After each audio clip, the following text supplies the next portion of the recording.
What's up, Africans? It's your boy Rez the Ruler, coming at y'all again with another edition of the Leaders Are Readers Challenge. Inviting y'all to take this challenge with me, man.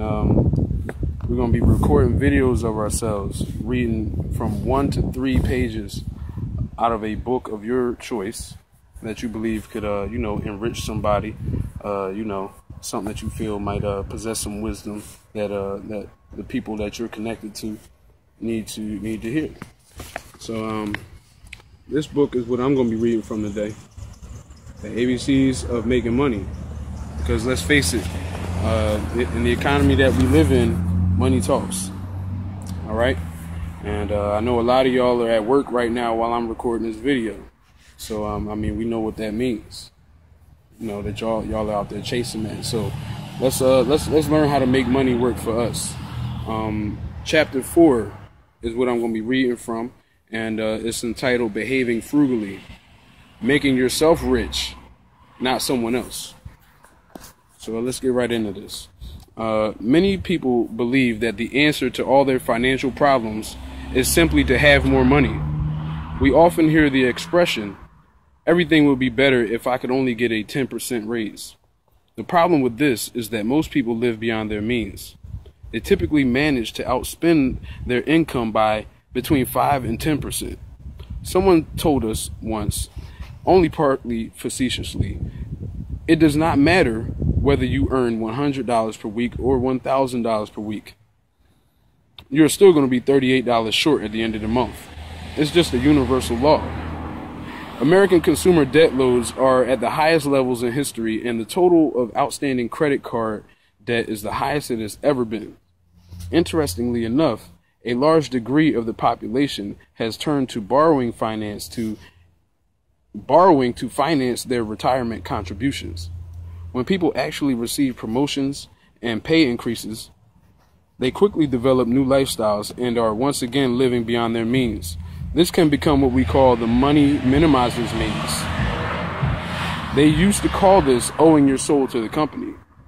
In many cases, companies pay their employees just enough money so they do not leave the job to seek employment elsewhere. As this person continues to work, the company rewards them with small promotions and minute pay increases. The problem is compounded by corporate and cultural pressures placed upon the individual to spend more money on fancier clothes, better cars, and bigger houses as befits the higher job positions.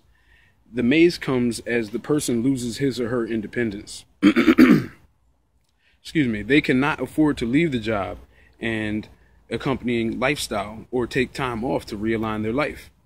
All wealthy people know the value of being self-disciplined in their personal spending habits.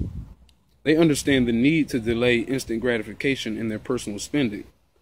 These people do not view saving as a painful process. Instead, they see it as simply delayed spending. Successful people realize that until you have your own financial situation in order, the goal should not be to increase income, but to first live better and smarter within your existing income. That's knowledge right there.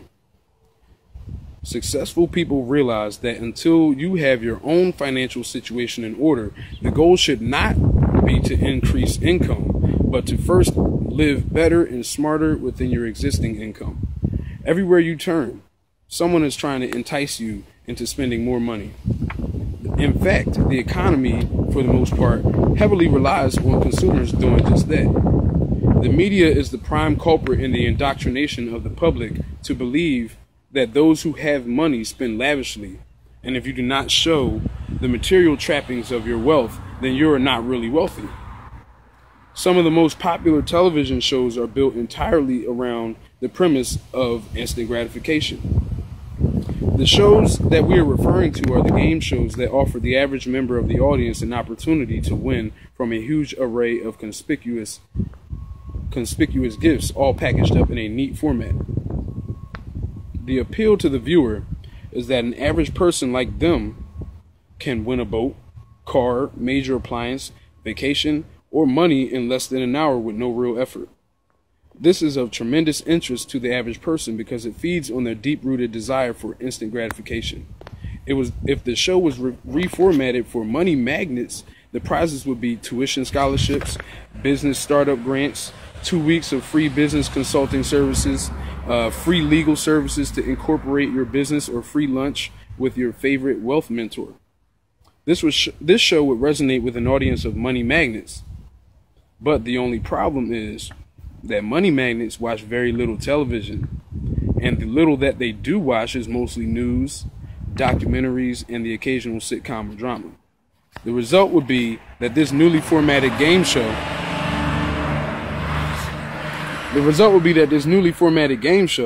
would quickly be pulled off the air.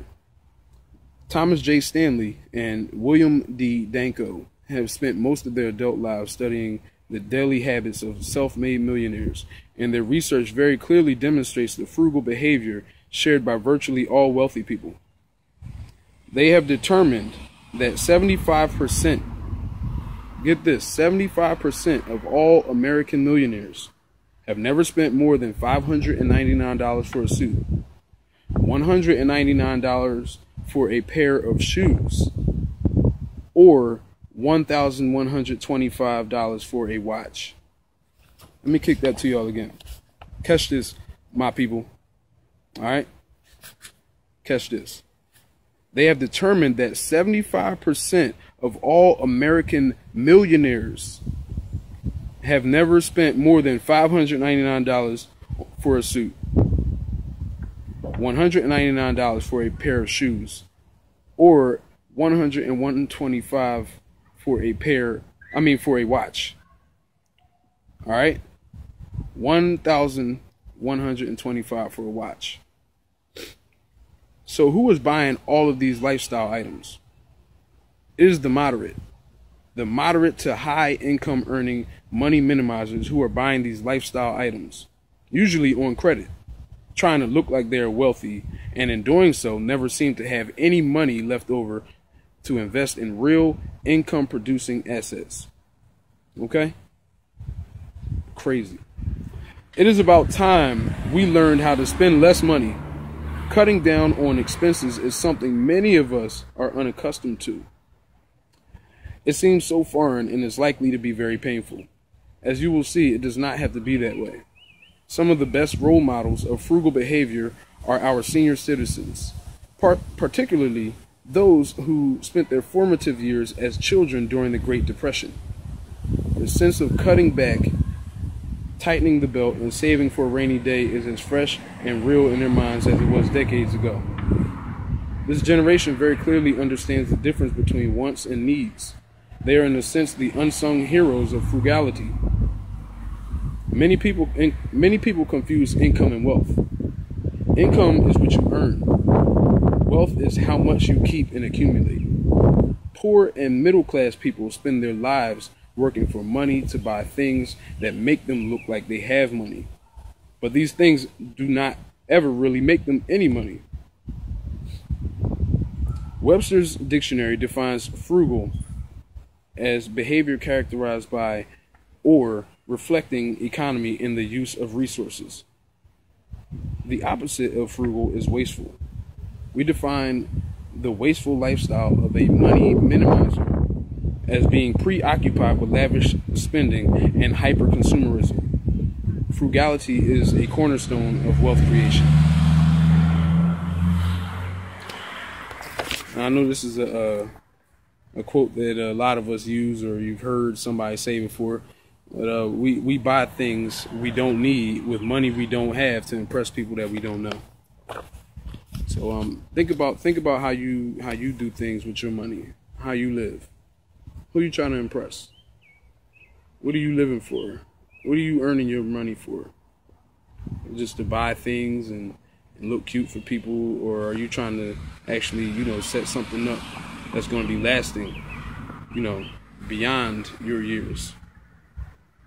That's what kings and queens do. That's what bosses do. Everybody claim to be a boss. That's what we do. That's what we do. All right.